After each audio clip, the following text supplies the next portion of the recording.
Hello, welcome along to another Pubchat Extra. My name is Dan Wimbish, editor of the TileSN.com, and I'm joined on this week's show by Mark Mayo and Mr. Alan Westy. Hello, everybody.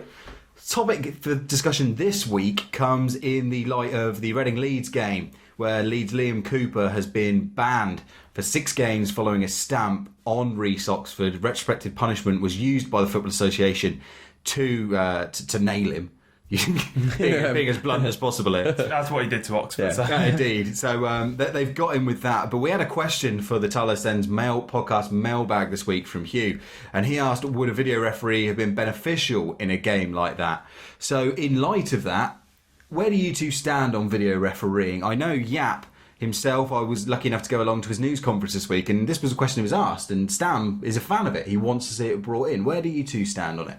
Yes, I'm a fan of it. I think it should be brought in. I think the game is too fast now for 3 people to decide every decision. I think every other sport's brought it in. I'm surprised football hasn't. I think decisions in football cost teams millions and they need to be right.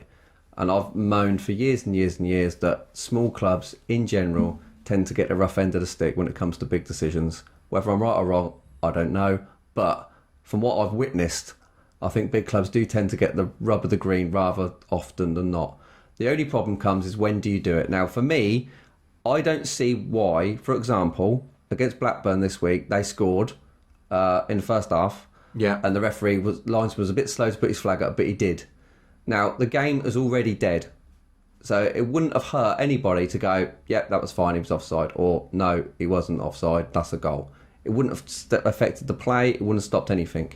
I think you can only ask for the video decision if the game has already stopped. For example, if they've scored and the lines are put for offside and they've rolled it back and no, actually was onside. How many do you see in match of the day where the player's run and the defender's gone that way and he's put the flag up, and when you watch it, when the ball gets played to him, he's level or he's there. There was a great interview. So quick. There was a great interview, it was a documentary even on Sky this week with Gary Neville and Jamie Carragher training with the Premier League officials and sort of going through the offsides, and it's so quick, like you say, it's so quick and it's so tight. It's a lightning decision to be made sometimes, and as a human being, you only have to be distracted by something that you look and you think, oh, it's gone, and it's too late. I've done kids' games as a linesman, and I've missed stuff, and I think, wow, this game's nowhere near as fast as a Premier League match. I think you have to do it, and I think it's the right way to go about it. But you can only make a decision after the game stops. Okay, Mark, where do you stand on it? I think the problem that I've been having with it is that the Anton Griezmann incident in the Spain-France friendly that was a couple of weeks ago when they had it kind of trialled, I think the problem I had with it then was that the goal's gone in, he's gone off to celebrate, the fans are all celebrating, they're waving the flags, and it's about 35 seconds later that they've actually gone, no, that's not a goal. Now, the problem that I have with that is that we saw in the Blackburn game when they all went up and celebrated, but it was instantaneous that the flag goes up and you have that millisecond in effect of not knowing or thinking whether it was or wasn't. Now, if that's 30 seconds every single goal, you're celebrating thinking there's still a chance they're going to pull something up, then I'm not a fan of it. I think the referee needs to be able to signal, I don't know, like put one hand in the air, etc. We'll learn it, and think of something to indicate to the fans that a video decisions going to be made like they have in rugby, and then things will become a lot clearer. But for now, it needs work in terms of how quickly the decision or the fact that they're considering a decision is shown to the fans. Yeah, I've got sort of problems in deciding whether this should be something where there is a video referee watching the game entirely and then he's signalling to the ref saying, you need to look at that, or if it is a case, like you said, Westy, of either managers or, like you said, Mark, the referee himself sort of saying, I'm not sure about this. Because it's difficult, because if you are just going to have someone video refereeing it from the top, well, you might as well just do away with the referee altogether on the pitch. There is that, but I think you want the right decisions, don't you? So if it takes 30 seconds and it's the right decision, then fine. But I think that the major case was it Thierry Henry against Ireland? When he stopped from qualifying. Yeah. He's clearly handballed it.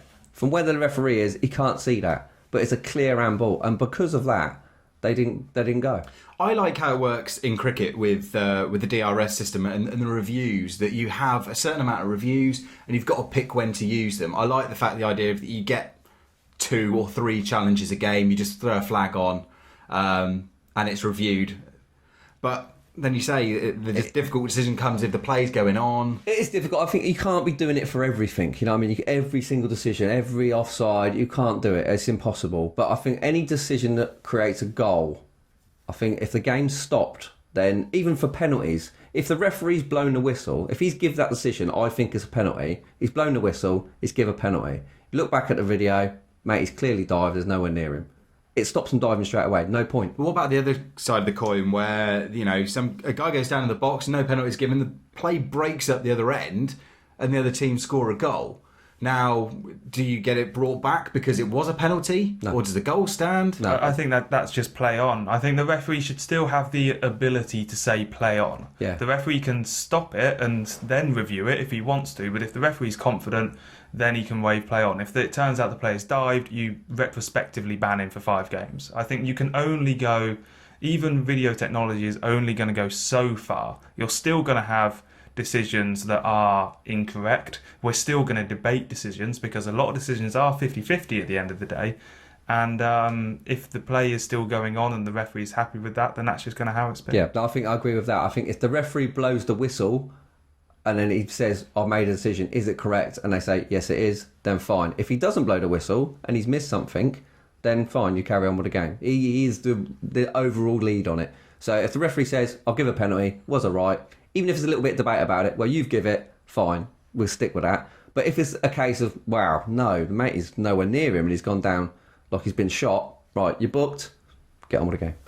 Yeah, I think that's probably the best way of doing it. So once the play is dead, to referee it, because otherwise, while it's going on, it just opens up a whole can of worms. I suppose the only other argument comes from teams lower down who would say, well, we've not got the finances. You know, in League 2, Conference National, how far does it go down? And it almost becomes a different type of game. Yeah, the thing is with that, though, they haven't got the finances, but none of them have got the finances, so it's the same for everybody. They're all on the same level. But, for example, when they're in the FA Cup, and it's a televised game, and they have got, all of a sudden, they've got the money to do it because they have to, because they're getting money from the FA, then fine, you have it then. So when the big decisions come, say Sutton score, I don't know, last-minute goal against, I don't know, some team in the Premier League that's disallowed, and that's given all of a sudden, then great. You know what I mean? That's what we want to see. I think the amount of games I've seen where you think, wow, this little club, they've scored, or the ball's gone over the line, they're starting to bring all that in now. I think, was it Middlesbrough? Chesterfield, yeah, 97. Yeah, again, they would have won that game, and they was robbed from it, really. Yeah, I mean, it's a difficult issue, and obviously the finance and the technology, it's all got to be right. But I mean, if it's used in cricket, it's used in the NFL, it's used in rugby. Well, the way they use it in rugby league is that it's the televised Sky Games have the video ref. They don't have it on any other. So if you're at a game that's, you know, the Challenge Cup final, you know you have it. But if it's Castleford versus Wakefield on Friday night and there's 4,000 people there, they don't have it, and the referee makes the decision, everyone gets on with it. So as a fan, you'd be perfectly happy to say, great, the Premier League guys can have it, I'm happy for us not to have it in the Championship. Yes. Yeah, well, I think if we go to the Blackburn game and that Gallagher goal goes in and he doesn't flag it for offside and that's the game, then you kind of get on with that, because at the end of the day you can say, oh, well, it would have meant that we wouldn't have got a playoffs point, etc. Then that is true, but that's not worth anything as much as Ibrahimovic scoring a 91st minute goal against Chelsea, which is just the amount of importance that has is just it's hard to estimate, really. Yeah, and we're not saying for everything, like every tackle in the middle of the pitch, but actually, is that right? Yeah. Forget that. That's still the referee makes that decision. But the major decisions, if they've scored from an offside position, or if they, like Blackburn did this week, ball's come across, he's headed in the net, the game's dead. Was that right? Lines put his flag up. Was that right? Yeah, it was right. Fine. And I'm sure the referees themselves would be very happy for the extra help, because they don't want the grief and the hassle and the aggro. They're only human. It's hard for them to referee matches. It must be very difficult. The pace of the game and the way the players are athletes now, and you're looking at like a 40-year-old man to try and keep up with that. Again, there were stats on the documentary. I think they make something like 240 decisions in a 90-minute time, and I think they run on average something like 8K. Yeah. In a game. I mean, can you imagine trying to do all that at once? I mean, I'd just struggle to run 8K. Yeah. Like that, and the pressure of it, the pressure that's brought down on them to make 50, decisions. 60,000 people getting at you. Screaming at them. And you can see why they do make wrong decisions, because it is so quick.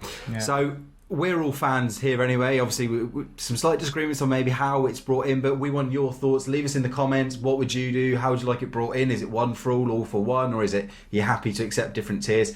Let us know your comments. And if you've got any thoughts for future Pub Chat extras, again, leave them in the comments. We're more than happy to take on board ideas. It's, as the website motto has been, and the podcast, it's by fans for fans. So we're very much keen to hear from you what you'd like to see from us. Say one more thing before we move on. Go for it. When it comes to video technology, the golf one this week I thought was hilarious. Oh, with the TV viewer phoning in saying she's broken the rules. Yeah, we don't want that happening. That's No. everyone want to be ringing up. No, absolutely, yeah. Mr. Angry is phoning in. Anyway, that just about wraps up this Pub Chat Extra episode. For myself, Dan Wimbush, Mark Mayo, and Alan West. It's adios.